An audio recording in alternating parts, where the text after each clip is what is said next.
Welcome back to Razmafsar TV. Hi, how are you, Bede? I'm good. How are things over there? Very good, very good. We are going to continue with our journey to Ukrainian museums, Bede. And let me Excellent. just go. Last time, if you remember, we stopped here because we wanted to talk about it more in detail. A beautiful Rus or Eastern European Ukrainian male armor. Bede, Hmm. look at the density of the weave here. Yeah. And the fineness of the rivets. Yes, absolutely. Really high quality riveting, isn't it? Yes, really high quality. I was really mesmerized when I saw it. Spent Yeah, you lots of see things time. like this.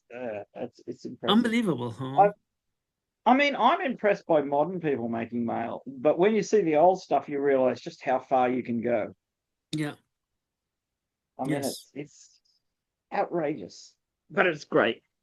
Look how many rings, Pete. Oh Unbelievable. yeah, yeah. I mean, I remember I've got a plate mail shirt jacket here Mhm. on loan from a friend of mine that I'm gonna video it and we'll do this in reverse. I'll show you pictures and you can make comments. Of course. And I when I was much thinner, like 30 years ago, I tried it on. And it has long sleeves, right, Mm. covering the it comes to a point covering the back of the palm. And the male rings are different sizes, so they're thicker on the sleeves and they're thinner on the skirts, and it's got plates in the body and everything. And I had a padded um, jacket to wear under it, so I put it on over the padded jacket, and it fitted. It didn't feel like it weighed anything Mm. because that's one of the things about mail. If it's fitted properly, it just transfers the weight in minuscule little bits all over your body, and you just do not feel like you're wearing Yeah. something really heavy. Um, I'll have to weigh it again to find out how much it is. I think we talked about it once and we mentioned the weight, but it was so comfortable. Comfortable. But the fact that it's got the big plates down the front and the little plates down your back, you did Mm. actually feel a lot safer. Mm. Um, but you had full flexibility. And I mean, it was, I think, mid 1600s, something like that. Mm. It didn't have too many ring. I mean, it was rusty because it had been stored in an arsenal for 300 years before somebody taken it out and then sold it. Um, but most of the rings were in pretty good condition. The riveting was superb. And you look at this, look at how fine this is. And this is Rus. So we're talking what, ninth century, 10th century? Yes. I mean, this is old mail. Yes. And look at the quality of the way that's put together. Yes. Yeah, it's very impressive. Look at this. Oh, oh, We you have wouldn't want seen to get hit by quite, one of them. yes. We have seen some of these excavated accents, right? Remember that axe head I showed you once that I had that had the Yes. little circular engravings on it? Yes. I'll have to get that. I should mount that on shafts to show people what it looked like. Um, oh, a bow. I like bows. Arrows upside down in a quiver. Yes, upside down. That's a 16th or 17th century quiver, but it's a nice one. The bow looks Bashkir, Yeah, I think something like so, that. right? Yeah, because Bashkir's made pretty powerful serviceable bows right into the mid 19th century. I did read something about how the Tsarist Empire exploited them. Like they would sign them up for the army and tell them how wonderful it was all going to be. And while they were away at the army, they'd move Russian peasants in onto their grazing lands. Hmm. The same thing happened to the Kalmucks and everybody. I mean, it was Look just at how the they managed. frame and look at these arrowheads here. Mm. Yeah, they're nice. Yeah. They're highly useful. The one towards the left is a chisel. I mean, it's small, so I'm not sure, but it looks like a chisel shaped heavy arrowhead. So when you shot at people in armor with this, it would split the plates of a lamellar armor, and it had enough mass that it would keep going. Yeah. Whereas I've got an arrow in the other room which has a Woods chisel-shaped arrowhead, and it's really designed to punch a small hole and go deep, rather than these, which I think are meant to punch a bigger hole. No matter what happens, you're going to be very unhappy if you get hit by one of those. Then they have, I think, a more typical armor-piercing arrow, and then a fork-headed arrow, which, Yes. generally speaking, were used for hunting game like birds and mink or squirrels or whatever. The thing is that there is a report from Rajasthan in the 19th century by Todd, with two Ds, where he said, I think it was further east, that they were using big crescent-shaped arrowheads, and they were shooting them at people. And of course, this was in one of the tribal areas where people didn't have armor, and they were cutting huge, long wounds in the thighs, in the body. Interestingly, excuse me, when you read in the Shahnameh, and at least as well in the miniatures, when Rostam, when Simurgh gave him the advice that, when you are going to fight Esfandiar and nothing works on him because he's invulnerable, he advised him to make an arrowhead which looks exactly like this and shoot him Yeah. directly in the eye. You see that Isfandiar is always Yeah, having this yeah, into yeah. his eyes. Both eyes, because I remember from the Yes, paintings. exactly. Yeah, you got to admit that. Bear in mind that the Shahnameh was written down at the end of the last millennium, the beginning of this one. So late 900s, early 1000s. This and it was using older material that was, Yeah, of course. the Ancient language is Iranian. Yeah, updated. yeah. But still, there's stuff in there that is so remarkable. Yes. And it has to be parts of anecdotes where somebody's grandfather told their father that, oh, yeah, I remember when such and such shot somebody with an arrow like this and it hit both eyes. I mean, the chances of it are very small because arrows rotate. So how do you know it's going to arrive the right? Unless you practice with it and you know, oh, he's at 25 meters. That's 2 full rotations. We'll get him, But that's a bit. Can you imagine somebody sitting out there with their abacus working out the distances and everything? Oh, yes. What? But I know sometimes people. I mean, I'm making fun of it because if somebody shot one of those arrows and by chance it rotated exactly right and hit someone in both eyes, that would be talked about for hundreds of years Yeah. because it was so special. And the people, the actual fighters, Yeah. would know how special it is. Yeah. Absolutely. So I mean, it's not just that oh, we're telling gullible townspeople about this. No, the people that knew it for sure would have been impressed if it had happened. And of course, these things, every now and then these things happen. Every now and then I hit the very center of the target. Yeah. I mean, that's what I'm aiming at, but it doesn't happen all the time. This is interesting. I see the long fletching on the arrow, Yeah. which is typical. Yeah. I was talking to somebody about modern mounted archery as a sport and the various things they were doing to shoot faster, because the way the sport was designed in the 90s or whenever it was conceived was fast was more important than accurate. Yep. And more important than powerful. Whereas if you look at the old sports, they're all designed to get power and accuracy, and speed was a given. Nobody is shooting. You didn't have to tell people to shoot fast. Everybody knew you had to. That is a really nice quiver. Yeah. Very nice. That looks provincial Turkmen, Turkmen or maybe Crimean Tatar. Yeah. 17th, 18th century. It's quite old by the design. Yeah. Really nice embossing of the leather. Yeah. And that's a practical quiver shape. They work really well. I just did a test. The Safford style quivers I make, like the one I made for you. Mm-hmm. I did a test, and without packing too tightly, you can get 30 war arrows into one of those quivers. The only disadvantage is 30 war arrows weigh a fair amount. So it's a bit heavy, but they fit in and you can reach them and get out individual arrows without too much trouble. Mm. So 24, it's not crowded.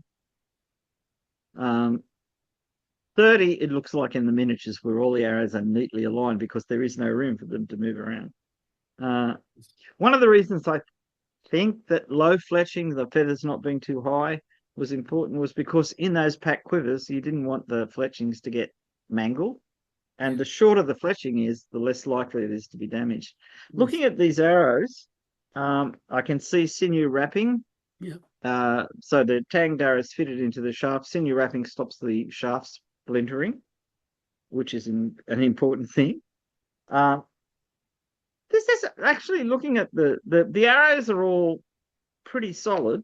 The ones where the points seem very small where they enter the shaft, usually there was a horn washer, kind of like a truncated cone. So it was a very narrow top and then a broader base. What happened to those was insects ate them. And there are beautiful Turkish arrows in Karlsruhe, and they've got some with the horn still there and some without the horn there. And you can see something's gone. You can see that the arrow is coming in like that, and then it suddenly stops. And the point is coming down like that, but it's too narrow. But on the ones where the horn is still preserved, you can see it fits perfectly. And I say horn because it's the most likely thing to be eaten. Yeah. Insects love horn. Yes. But I really like that quiver. You can see how the strap for supporting the midpoint suspension on the leading edge of the quiver goes into a slot in the belt. This is really typical. Yes. I mean, in China, you might have a metal fitting with a loop on the bottom that the strap goes into, but often in the Middle East and up into, say, the Golden Horde area, which later became the Crimean Tatar area, which later became Ukraine, you find this kind of suspension because anybody can do it. You don't need specialist technology for it. So they look like stone arrowheads. Yeah. So clearly a lot older than the metal ones. Yes. The two rings, without looking at them in profile, I'm not sure whether they are arches rings or just general large rings. It's difficult to tell. They don't have lips on the rings, by which I mean that portion sticking out there, the pointed portion, that's characteristic of the rings that were brought into the Ukrainian steppe by Mongols and people like that. The Kuman Kipchaks, as far as we can tell, in the early period, like the 10th, 11th, 12th centuries, probably shot with two fingers. Yeah. When you see Hungarian paintings of the time of King Bela the Fourth, the Kumans are always depicted using two fingers. Yes. And I think that was quite common. When they were conquered by the Mongols, they gradually adopted the Mongol style of using a thumb ring. But, two fingers isn't bad. It's just different. Nice spearheads. Yeah, very nice. Oh, that's a knife. Is that a flared tang, or is that actually a spear blade and it looks like a knife? Sometimes it's hard to tell with the reflections. No, that's a reflection on the right side. Oh, yeah. So the spear blade on the left with the broad head, that's a really strong point. Yeah. That's an iron point? Yeah. So that's all forged out? Yes. That would be suitable for both fighting and also, like spear fighting as opposed to lancing. It's a bit big for lancing. But it'd also be good if you were hunting wild boar, because that's the classic thing for dealing with wild boar. Now, these arrows are nicely made. Yeah. Starting at the top left, simple leaf-shaped blade, but you can see that it's got a rib in the center. It's only vaguely visible, but it's there. Yeah. Then going clockwise, the next arrow looks like an armor piercing point. Yeah, this one. Not so sure what the cross section is. Could be what, triangular or square, something like that. Then below, the one where the cursor is now, that's one of those typical reverse wedge shaped arrowheads that have either a flat cutting head or a slightly curved cutting head, or very rarely a kind of very simple triangular head. I used to have one laying around here, but not anymore. I must have put it away like a sensible person. Very popular in the Ilkhanate period in Iran. They served a purpose. They're shown in Ilkhanate miniatures being shot at people in armor, but they're only ever shown piercing the face. They've never shown piercing the armor itself. So maybe they're a specific thing. Then you have the beautiful forked arrowhead. Judging by its comparison to the others, it's quite big. Big, yeah. Sharp on the inside of the Y, if you want to call it that. Yeah. Very, very nasty if you hit a horse with it, because it would produce a long slash. The arrow would pivot as it did that, and pull itself out of the wound. It wouldn't stick in. Yeah. Almost certainly they're designed for shooting birds. When you shoot one of those at a bird, according to some tests they did in England a few years ago, all the feathers get caught, and it doesn't cut the feathers, because feathers are really hard to cut. But what it does is it produces an impact zone, so it kills the bird by percussive effect, and then it doesn't cut the skin or anything. So you can, I don't know, depending what I don't know, a bruised bird. I don't think the meat would be as good, but who knows? I don't believe in bruising birds. I think it's bad for the bird and bad for you. But then we've got the two in the middle. Yeah. The top one, it's a large broadhead. Yeah. They were still used by the Manchus as late as the 19th century. Yeah. Like in a standard Manchu quiver, you would have 3 of those and 9 regular piercing arrowheads. The diamond-shaped one below it, you see arrowheads like that even in Seljuk sites in Anatolia. It was very widespread. Yes. Because it's a good practical arrowhead. It's broad enough to do really serious wounds on an unarmored person, but narrow enough to deliver a good impact on someone, say, wearing mail, or something like that. Absolutely. Not much use against plate armor, but you didn't have a lot of plate armor on the steppe. No. Yes. And then we have these little weights. Yes. Which, as I said, one of my Russian friends in the old days told me that they were worn on the wrist, and they were. I don't know whether you hit people with them, or they were used to increase the momentum of your hand when you were using a sword or whatever. I don't know. Kistin is the word he used for them. I don't know if these are, or they're larger and they're actually for maces. It's a bit hard to tell. They look about the size of Kistins. Oh, isn't that a beautifully decorated axe? Yes.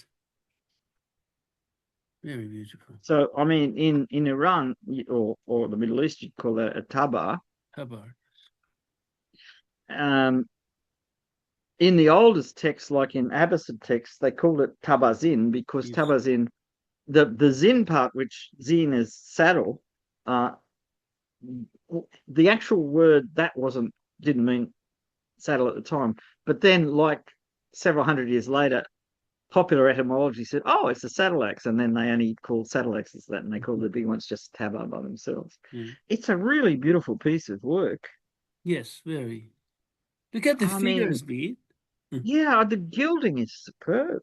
Superb, yes. So I'm guessing by the figures this is Rus, or somewhat later, maybe. Yes. Yes. And we've got a dog chasing a bunny rabbit. Life's hard if you're a bunny. Very nice one. Really nice. Yeah, it's beautifully done. Have, again, we go to the medieval time. Look at this one. Yeah, that's quite.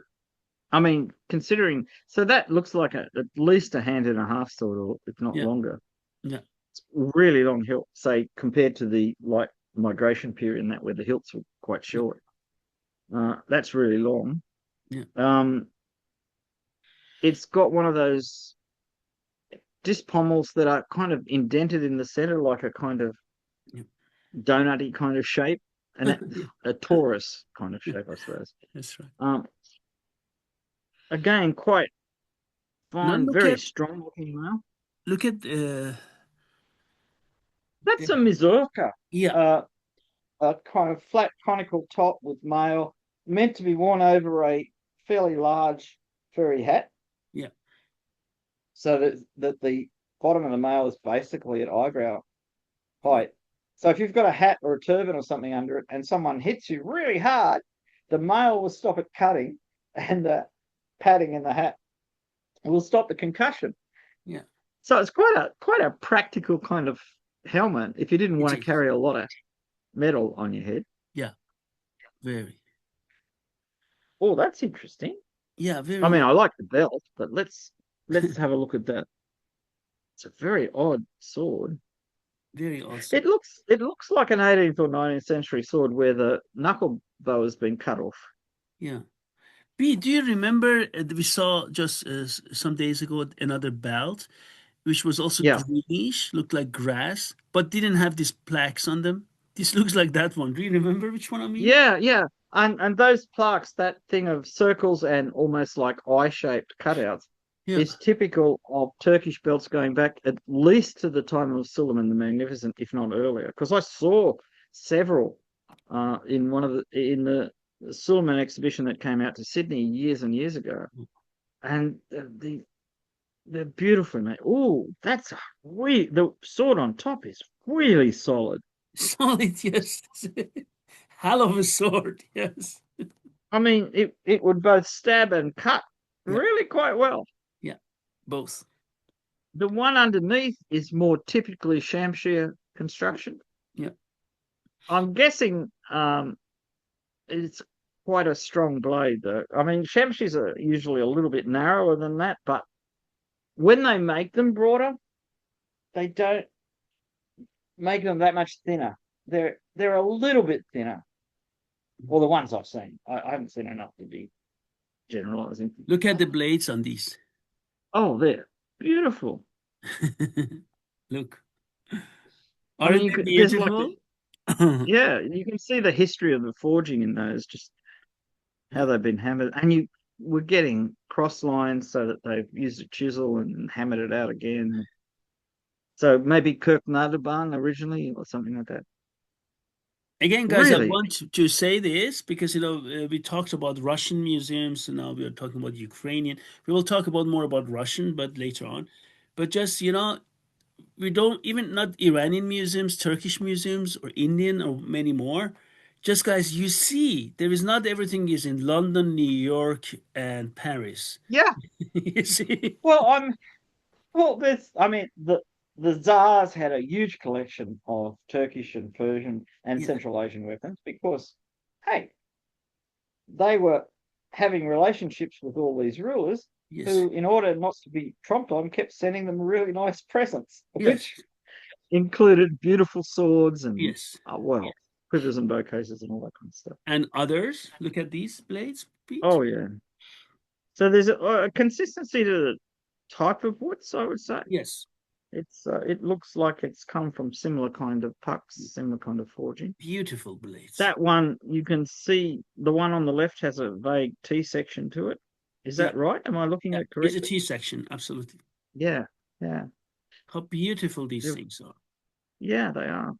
Really beautiful. Oh, sorry. Look at these. Wow. See, I'm looking at the carving of the bone grip scales where they've carved it to take a wrapping. Uh, Yes. the the shape, no, is it the locker? The end that you stick the sword in.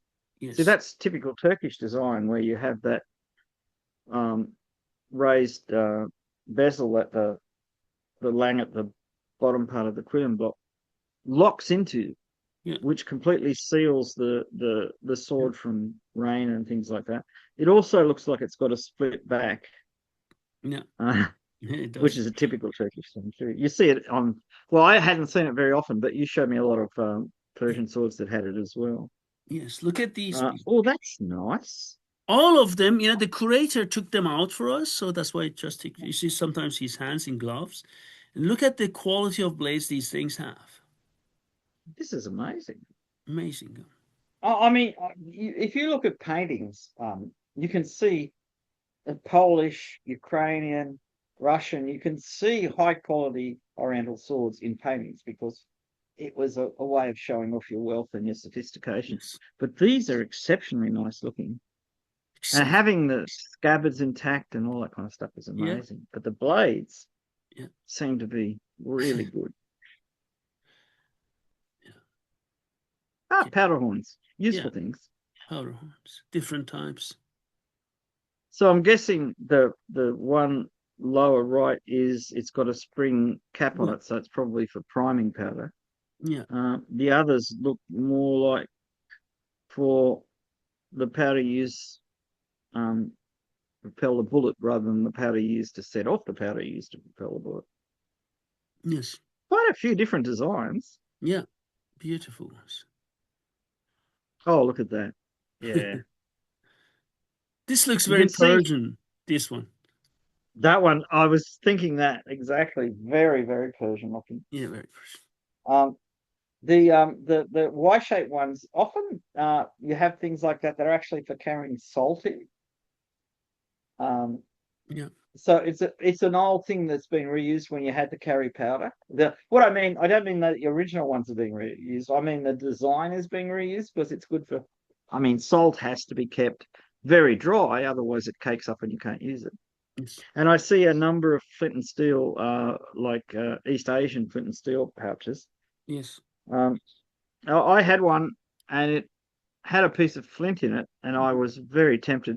So I tried it out, and it really did strike sparks. Uh, they actually do work. What you do is you hold a little piece of flint between your finger and thumb, and you take that thing so the metal parts down, and you just strike it along the piece of flint.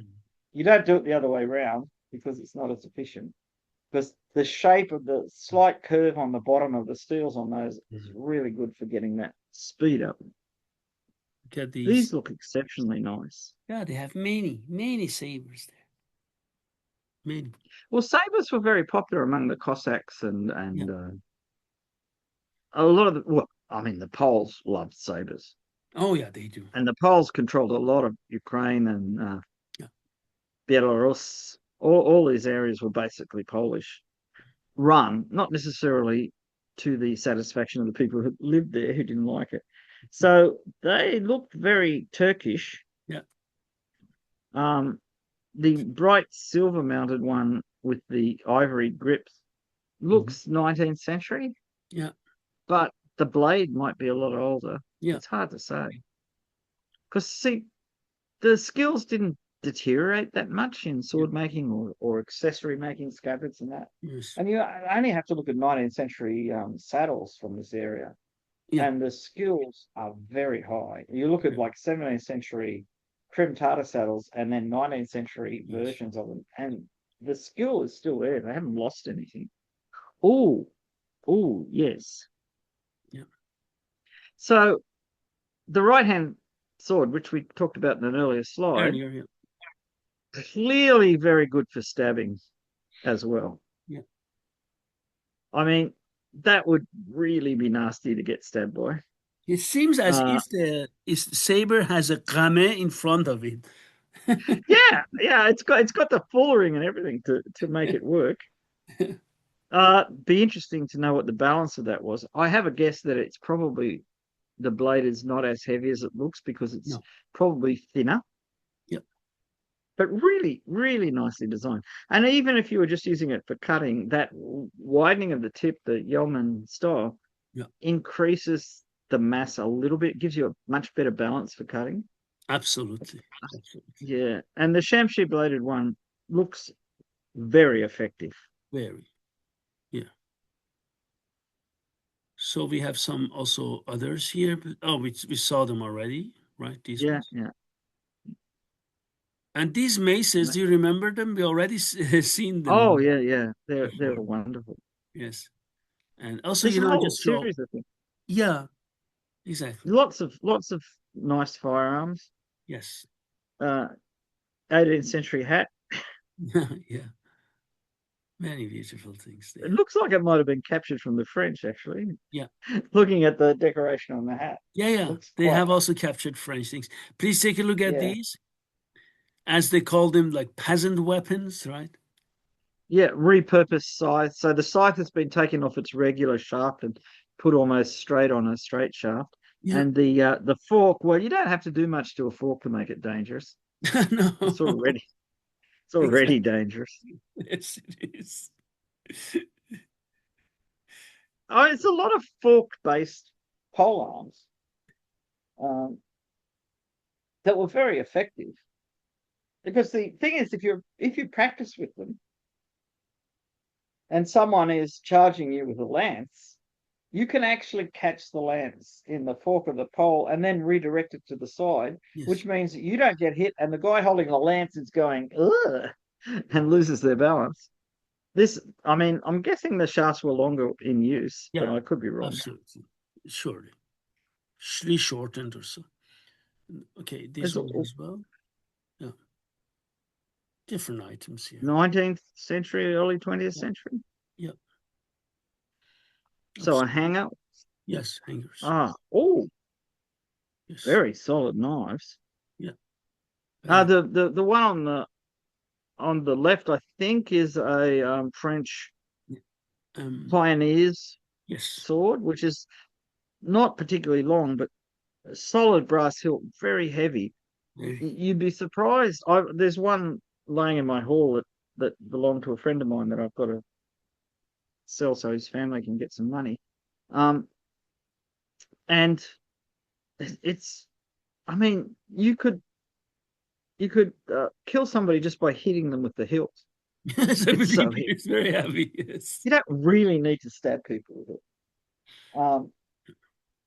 The other one is quite interesting. Is it got a slightly recurved blade? Yeah, Or slightly. is that? Yes. Yes. Yeah, yeah. Yes. That's right. Surprising. Now we go to the